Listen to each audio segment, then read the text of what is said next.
বেনজির সাহেবের হিসাবের যে সম্পত্তির হিসাব আসছে সেটা একরে, আর আমার সম্পত্তির হিসাব আসছে শতকে। তো ওরা যেভাবে বলে তাতে মনে হয় যে আমি পুলিশ, আমি একেবারেই পচা, কোনো ব্যবসা করার কোনো অধিকারও আমার নাই, নাগরিকদের একটা যে অধিকার সিভিল রাইটস সেইটাও আমার নাই। এটি যে আক্রোশমূলক এটা বোঝার জন্য কোনো পণ্ডিত হওয়ার প্রয়োজন নাই।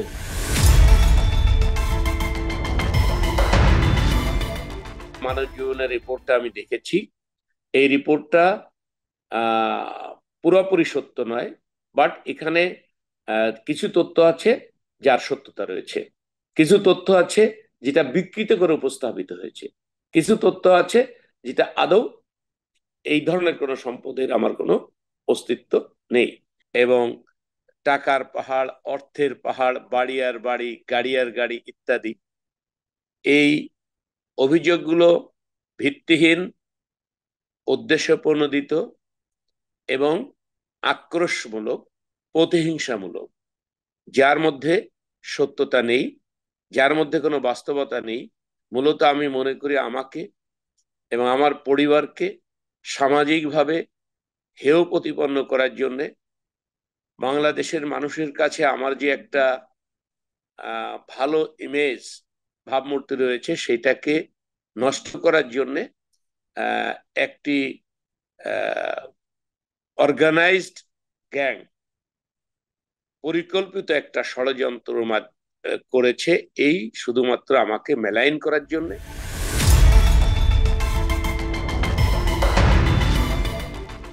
যারা সরকারকে মেলাইন করতে চায়, রাষ্ট্রকে ডিস্টাবলাইজ করতে চায়, পুলিশের মতো একটি গণতান্ত্রিক প্রতিষ্ঠানকে দুর্বল করে দিতে চায়, এবং পুলিশের মতো গণতান্ত্রিক প্রতিষ্ঠান দুর্বল হয়ে গেলে রাষ্ট্র দুর্বল হবে, গণতন্ত্র দুর্বল হলে উন্নয়ন ব্যাহত হবে, সেইগুলো যারা করতে চায়, যুগ যুগ ধরে, বছরকে বছর ধরে যারা দেশে বিদেশে থেকে এই ধরনের ষড়যন্ত্র করতেছে তারা আছে।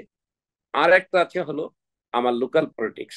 আপনি জানেন যে আমি রিটায়ারমেন্টের পরে রাজনীতির সাথে কিছুটা যুক্ত আছি। তো যারা মনে করে তাদের রাজনৈতিক ক্যারিয়ারের জন্য আমি হুমকি, বা বিগত নির্বাচনে যারা মনে করে যে তাদের পক্ষে নির্বাচনে সমর্থন না দেয় তাদের ভরাডুবি হয়েছে, এই ধরনের চিন্তা থেকে যারা আমাকে প্রতিদ্বন্দ্বী বা প্রতিপক্ষ মনে করে, এই এই সকল ক্ষেত্রে তাদেরও হাত আছে বলে আমার কাছে অনুমেয়। বাট এটা কংক্রিট একটা মন্তব্য করার জন্য আমার আরো তথ্য প্রমাণ জোগাড় করতে হবে। ইনশাল্লাহ আমি তথ্য প্রমাণ জোগাড় করে সবাইকে জানাবো যে এই ষড়যন্ত্রের মূলে কারা আছে।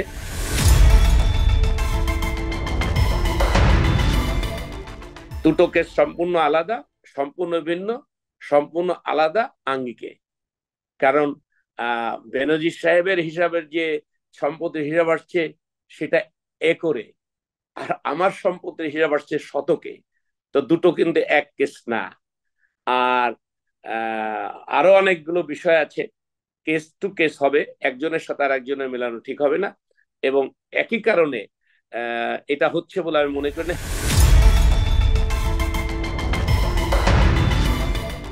বসুন্ধরায় আমার 10 কাঠার একটা প্লট আছে, যেখানে 5 তলা একটা বাড়ি আছে, এবং এটি একটা স্কুলকে ভাড়া দেওয়া হয়েছে। আমি বেশ কিছু আগে 1 বিঘা জায়গা কিনেছিলাম। সেটি হচ্ছে একটা ডুবা জায়গা, যেখানে সারা বছরই পানির নিচে ভরা থাকে। এটি হচ্ছে আপনার ওই যে বেড়াইদের এখানে একটা নদী আছে, ওই নদীর ওখানে একদম ঢাকার বাইরে, রূপগঞ্জের বর্ডারে। একটা সময় বসুন্ধরা আবাসিক এলাকা যখন সম্প্রসারিত হয়, তখন তারা আমাদের এই সব জায়গাগুলো আশেপাশে ভরাট করে এবং তারা প্লট আকারে এইগুলোকে তাদের প্রজেক্টের আওতাভুক্ত নিয়ে নেয়।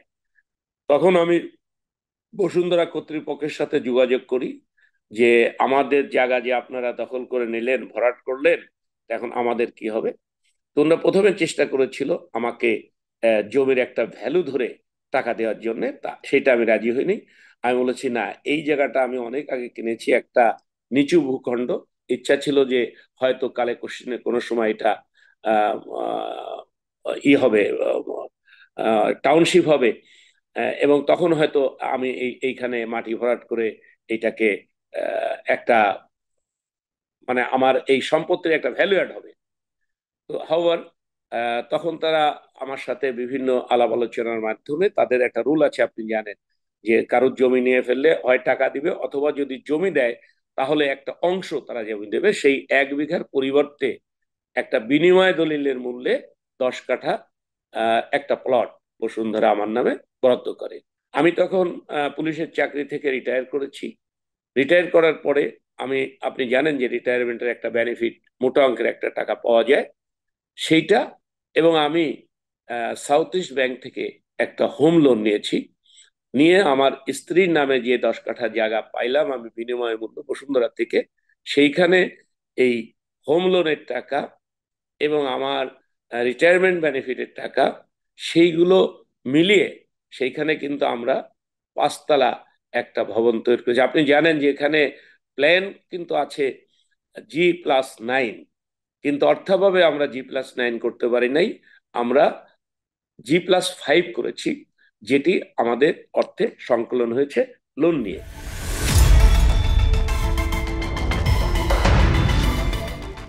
আমার স্ত্রীর নামে 2টো ফ্ল্যাট আছে।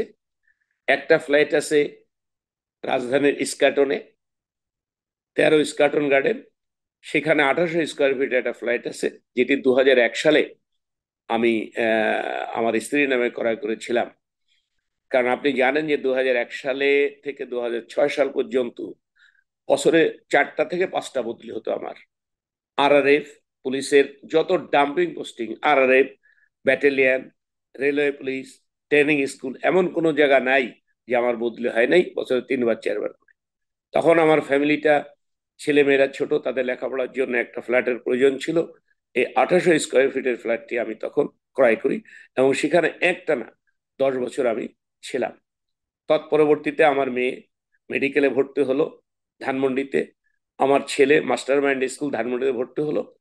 এই ইস্কাটন থেকে আমার দিয়ে বাচ্চাদের লেখাপড়া করার সমস্যা হতো বিধায় আমি 2012 সালে এই ধানমন্ডিতে 12 A নাম্বার রোডে আরেকটি বাসা, পুরাতন বাসা, এবং এটি হচ্ছে ধানমন্ডি এলাকার সবচেয়ে পুরাতন বাসা। যখন ফ্ল্যাট কনসেপ্ট শুরু হয় সেই সময় 1986-87 সালের দিকে এই ফ্ল্যাটটি তৈরি হয়েছিল। ত্রিধারা একটি কোম্পানি ছিল, ডেভেলপার কোম্পানি, তারা করেছিল। আমি যখন কিনি 2011 সালে, তখন ওই বিল্ডিং এর বয়স ছিল প্রায় 30 বছরের উপরে। এই মুহূর্তে ওই ধানমন্ডির বাসাটা কিন্তু পরিত্যক্ত আছে, কারণ এখানে বসবাসের মতো অবস্থা নেই। সিদ্ধেশ্বরী ফ্ল্যাটটি আমার মেয়ের। এটি হচ্ছে আপনার ওই যে রূপায়ণ, ডেভেলপার হচ্ছে রূপায়ণ গ্রুপ। এই ফ্ল্যাটটি আমার মেয়ের। আপনি জানেন যে আমার মেয়ে একজন চিকিৎসক, মেয়ের জামাই একজন চিকিৎসক। এই ফ্ল্যাটটি তারা কিনেছে, এবং সেই অর্থের যোগান তারাই দিয়েছে। তো এইটা তারা করেছে, এবং এটি আমার মেয়ের ইনকাম ট্যাক্স নথিতে সেটা প্রদর্শিত আছে, এবং অর্থের উৎস এটা ব্যাখ্যা করা আছে। সেইটা কোনো ধরনের কোনো অনিয়ম হয়নি। অনিয়ম হলে নিশ্চয়ই আয়কর বিভাগ সেটা আপত্তি দিত, ফাইল ওপেন করত, এবং এইটা নিয়ে আইনি যে সমস্ত প্রক্রিয়া আছে সেই প্রক্রিয়ায় তারা যেত।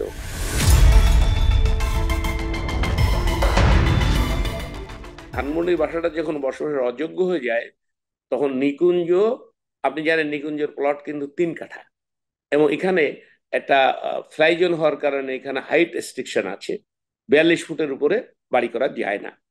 তো এখানে 3 কাঠার পরে যার ফার ছেড়ে আলটিমেটলি কনস্ট্রাকশন এরিয়া হচ্ছে 2 কাঠা।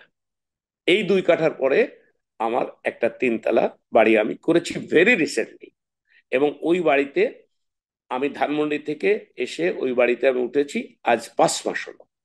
এই বাড়িটা আমার ছোট ছেলে আসিফ মাহাদিনের নামে। তবে সেই আসিফ মাহাদিনের নামে করা হয়েছে বটে, কিন্তু এটা আমার টাকা দিয়ে করা হয়েছে, এবং এটা ইনকাম ট্যাক্সে আমার ছেলে আসিফ মাহাদিনের নামে আমি 1.5 কোটি টাকা তাকে দান করেছি, থ্রো ব্যাংক চেক এবং রেজিস্টার্ড দলিলের মাধ্যমে, যে আমার ছেলেকে এই টাকা আমি দান করলাম।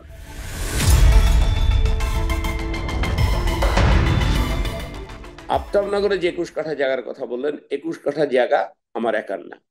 এইটা আমাদের পরিবারের সবাই মিলে এই জায়গাটা কিনা। এইখানে আমার দুই ছেলে, আমার দুই ছেলে এক মেয়ে, আমার দুই ছেলে 5 কাঠা 5 কাঠা 10 কাঠা, আমার 6 কাঠা 16 কাঠা, এবং আমার শালিকা যিনি একজন ব্রিটিশ সিটিজেন, উনার হচ্ছে 5 কাঠা। এই টোটাল হলো 21 কাঠা। আপনি জানেন যে জমি যদি বড় হয় তাহলে কিন্তু ফারের সুবিধা পাওয়া যায় রাজুকের নিয়ম অনুযায়ী। তা আমরা 21 কাঠা জায়গা যে টোটাল 4টা প্লট, এই 4টা প্লট আমরা এক জায়গা করেছি ইস্টার্ন হাউজিং এর সাথে কথা বলে, যাতে আমরা কনস্ট্রাকশনের সময় যখন আমরা ডেভেলপারকে দিব তখন যাতে ফারের সুবিধাটা পাই, সেই জন্য এখানে করা হয়েছে। তো আমার এই ছেলে, আমি আগেই বললাম, যিনি চাকরি করেন বেসরকারি একটা মাল্টিনেশনাল কোম্পানিতে উচ্চ পদে, তার স্ত্রী উচ্চ পদে চাকরি করেন একটা বেসরকারি ব্যাংকে, তারা 5 কাঠা জায়গা কিনেছে। আমার শালিকা যিনি ব্রিটিশ সিটিজেন, তিনিও বিদেশ থেকে তার অর্জিত অর্থ বাংলাদেশে বৈধ চ্যানেলে এনেই তিনি কিন্তু এটা কিনেছেন। আর আমি কিনেছি 6 কাঠা। তো এইটি একসাথে 21 কাঠা দেখিয়ে পুরোটাই বলা হচ্ছে যে আমার অবৈধ টাকা দিয়ে এটা কিনা। এগুলো সবই হচ্ছে অনুমান নির্ভর এবং সবই হচ্ছে শত্রুতা বশত, এবং আমাকে হেয় প্রতিপন্ন করার জন্যই এই তথ্যগুলো আনা হয়েছে।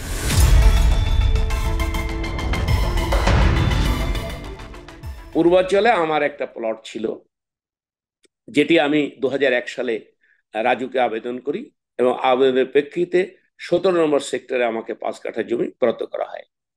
তৎপরবর্তীতে এই 5 কাঠা জমি আমার রাজুক বাতিল করে দেয়।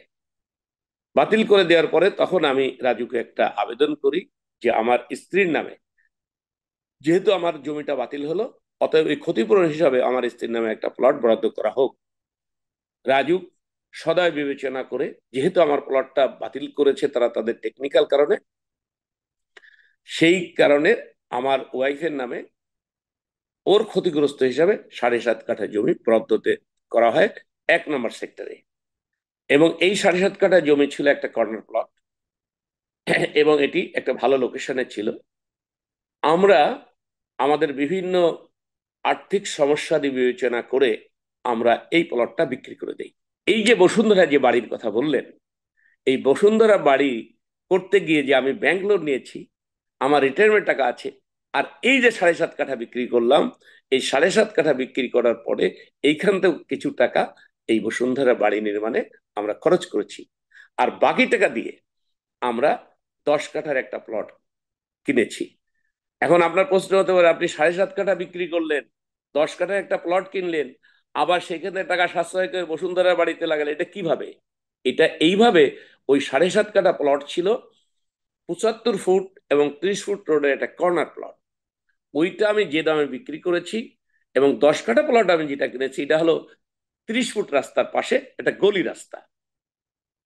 তো এই গলি রাস্তার যে জমির দাম আর একটা কর্নার প্লটের জমির দাম লোকেশনের কারণে অনেক অনেক ডিফারেন্স। সুতরাং আমি 7.5 কাঠা বিক্রি করে আমি যে টাকা পেয়েছি, এটা কিন্তু অনেকেই করেছে, যে ভালো প্লট বিক্রি করে দূরে গিয়ে একটা প্লট কিনেছে এবং এই কিছু টাকা, বিক্রিত টাকা থেকে কিছু টাকা সাশ্রয় করে অন্য কাজে লাগিয়েছে।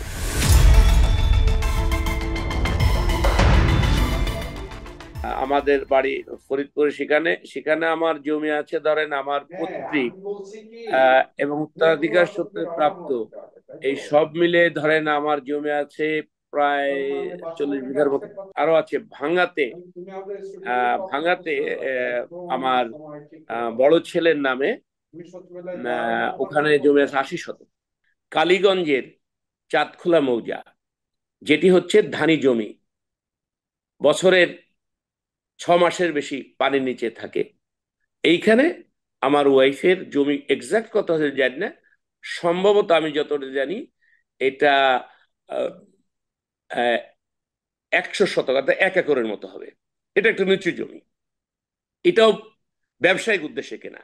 নারায়ণগঞ্জে, রূপগঞ্জে 4টা জমি আমি কিনেছিলাম আমার স্ত্রীর নামে ব্যবসায়িক উদ্দেশ্যে, এবং এই জমিগুলো কেনার সাথে সাথে 6 মাস থেকে 1 বছরের মধ্যে এটিকে আবার বিক্রি করে দিয়েছি। আমি ধরেন একটা জমি, 40 শতক জমি, সেটি ধরেন আমি 50 লাখ টাকা দিয়ে কিনেছি। কিন্তু তৎপরবর্তীতে এটা যখন আমি ডেভেলপ করে একটু বাউন্ডারি করে বিক্রি করেছি, তখন কিন্তু এই জমিটা আমি ওই 50 লাখ টাকা দিয়ে কিনেছি, কিন্তু আমি বিক্রি করেছি 60 লাখ টাকা। তাহলে আমার 10 লাখ টাকা কি হয়েছে? লাভ হয়েছে, যেটি আমার ইনকাম ট্যাক্সের নথিতে যথাযথভাবে প্রদর্শিত হয়েছে। এই যে 4 খণ্ড জমি, সেটাও কিন্তু আমার জমি হিসাবে দেখানো হচ্ছে। আমি বিক্রি করে দিয়েছি, সেই তথ্য কিন্তু বলা হচ্ছে না। তো ওরা যেভাবে বলে তাতে মনে হয় যে আমি পুলিশ, আমি একেবারেই পচা, কোনো ব্যবসা করার কোনো অধিকারও আমার নাই, নাগরিকদের একটা যে অধিকার, সিভিল রাইটস, সেইটাও আমার নাই। এটি যে আক্রোশমূলক, এটা বোঝার জন্য কোনো পণ্ডিত হওয়ার প্রয়োজন নেই।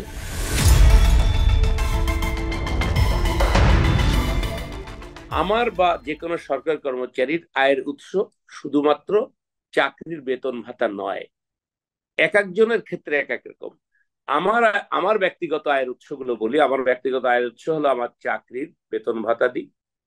2 নম্বর হলো আমি জাতিসংঘ শান্তি রক্ষা মিশনে চাকরি করেছি, সেইখানকার যে অ্যালাউন্স সেটা।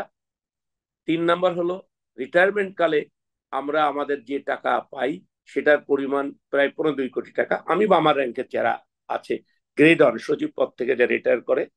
চতুর্থ হলো আমার পৈতৃক, অর্থাৎ আমার নামে আমি যখন চাকরি করি না, যখন ছাত্র বা যখন নাবালক, তখন আমার পিতার একমাত্র সন্তান, পুত্র সন্তান হিসাবে আমার বাবা, আপনাকে আমি আগেই বলেছি, কম বেশি 30 বিঘা জমি আমার নামে লিখে দিয়েছেন, আমার নামে রেখেছেন। তাহলে এই জমির মালিক আমি, সেটা আমার জন্য প্রযোজ্য, অন্য সরকারি কর্মচারীর জন্য প্রযোজ্য না ধরে। That is a best source of income, যেখান থেকে আমি এগ্রিকালচার ইনকাম পাই। এবং এইখান থেকে যদি আমি ধরেন 1 বিঘা জমি বিক্রি, এখানে আমার 1 বিঘা জমির মূল্য প্রায় ধরেন 50 লাখ টাকার কম নয়, তাহলে ওইটা তো আমার একটা বিশাল সোর্স অফ ইনকাম। বসুন্ধরা যে 5 তলা বাড়িটা, সেটা স্কুলকে ভাড়া দিয়েছি, এই টাকাটা পুরোটাই চলে যায় আমার লোন পরিশোধে। এবার আসেন 6 নম্বর সোর্স অফ ইনকাম। আগের থেকে পরিকল্পনা করেছি রিটায়ারমেন্ট পরে আমি কি করব। আমি কিছু জমি ক্রয় এবং বিক্রয় করেছি। অর্থাৎ যখন আমি একটা জমি ক্রয় করব, সেইটাকে ডেভেলপ করে ভ্যালুয়েট করে এটা আমি বিক্রি করলে, সেইখানে দেখা যায় যে আমি যদি 5টা জমি বিক্রি করি বছরে, বা 3টা জমি বছরে বিক্রি করি, এটা একটা ভালো অ্যামাউন্ট আমার লাভে বেড়ে আসে, যেটি আমার ইনকাম ট্যাক্স ফাইলে আমি শো করেছি। এবং আমি সেখানে ফাইলে ব্যাখ্যা দিয়েছি, এবং ওখানে আমি যে জমি ক্রয় বিক্রয় করেছি, সেইখানে বিধি অনুযায়ী যে ট্যাক্স দেয় সেটাও দিয়েছি। তো সুতরাং যারা এই যে বলে যে চাকরির বেতন এত, উনার এত সম্পদ কেমনে হয়, এরা হচ্ছে বুঝে শুনে এগুলো বলে।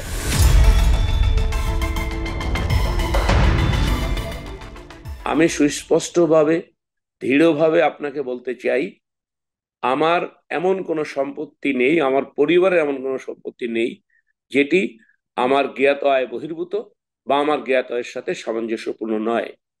আমার যে সম্পদ আছে, এটি প্রতি বছর ইনকাম ট্যাক্স নথিতে প্রদর্শিত হয়েছে। IT-10B-তে এই সম্পদের যথাযথ তালিকা দেওয়া হয়েছে, এবং এই সম্পদ আহরণের প্রয়োজনীয় অর্থের সোর্সও যথাযথভাবে ব্যাখ্যা করা হয়েছে।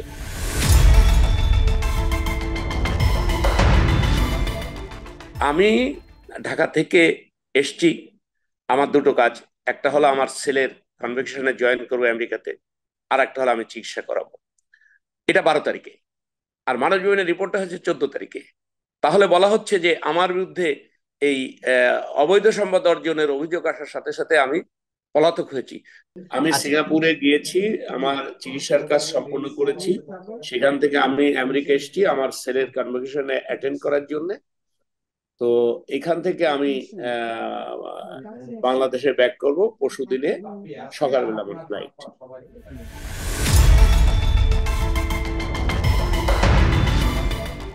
যে অভিযোগ আমার বিরুদ্ধে আনা হয়েছে, সেই অভিযোগের ব্যাপারে অবশ্যই আমি ফেস করব।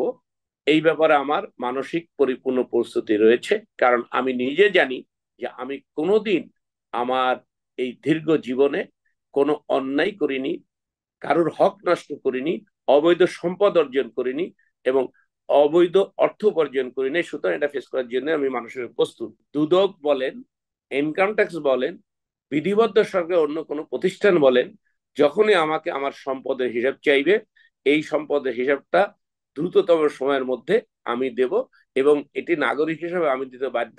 কারণ আমি নিজে জানি যে 1 টাকার অবৈধ সম্পদ আমার নেই, জ্ঞাত আয়ের সাথে সামঞ্জস্যপূর্ণ নয় এমন কোনো নেই, সম্পদ নেই। যেটা করা হচ্ছে শুধুমাত্র সত্যতামূলক।